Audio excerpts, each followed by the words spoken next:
కేడీ, JD ఇద్దరు కూడా GK హాస్పిటల్‌కి వచ్చి ఉంటారు. అక్కడ ఒక ఆవిడ డెలివరీ కావడంతో బిడ్డ తప్పిపోయిందని చాలా ఏడుస్తూ ఉంటుంది. ధాత్రి చూడు, రేపు సాయంత్రానికల్లా నీ బిడ్డని నీకు చేర్చే బాధ్యత నాది అని తనకి ధైర్యం చెప్పి ధాత్రి, కేదార్ ఇద్దరు హాస్పిటల్ నుండి ఇంటికి బయలుదేరుతూ ఉంటారు. తర్వాత జేడీ ఆ బిడ్డని ఎవరు కిడ్నాప్ చేశారు, ఎవరు ఎత్తుకెళ్లారు అన్నది మనం ఖచ్చితంగా కనిపెట్టి తీరాల్సిందే కేడీ అని ఇద్దరు కూడా ఎంక్వైరీ కోసం ఒక పెద్దావిడ ఇంటికి వెళ్తారు. ఎవరండి మీరు, నేరుగా ఇలా లోపలికి వచ్చేశారు అని ఆవిడ జేడీ, కేడీని నిలదీస్తూ ఉంటుంది. మేము పోలీసులమే. జేకే హాస్పిటల్ నుండి ఒక బాబు మిస్ అయ్యాడని మాకు ఇన్ఫర్మేషన్ వచ్చింది. ఆ కేసు విషయంగా ఇంటరాగేషన్ కొన్ని ప్రశ్నలు వేయడానికి ఇక్కడికి వచ్చాము అని కేదార్ చెప్తూ ఉంటాడు. జేడీ, కేడీ ఇప్పుడు మాస్కులు పెట్టుకొని వచ్చి ఆవిడతో మాట్లాడుతూ ఉంటారు.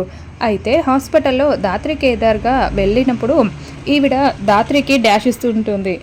మేము హాస్పిటల్ సీసీటీవీ ఫుటేజ్ని చెక్ చేసి వచ్చాము. మీరు ఒక ఆవిడకి డాష్ ఇచ్చారు.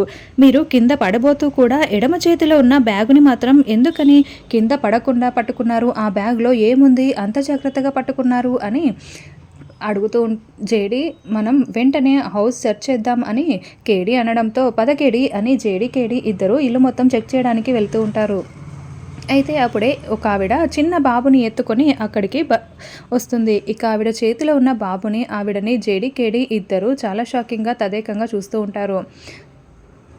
ధాత్రి ఆవిడకి డాష్ ఇచ్చినప్పుడు బ్యాగ్లో బాబు ఉండడం వల్ల ఆ బ్యాగ్ కింద పడకుండా ఆమె పట్టుకొని అలా బాబుని కిడ్నాప్ చేసి బ్యాగ్లో పెట్టుకొని వచ్చి ఉంటుంది. ఇప్పుడు మరి ధాత్రి, కేదార్ వాళ్ళు కనిపెట్టి బాబుని తీసుకుని వెళ్తారా? ఏం జరుగుతుందో వచ్చే ఎపిసోడ్లో తెలుసుకుందాం. Thank you for watching.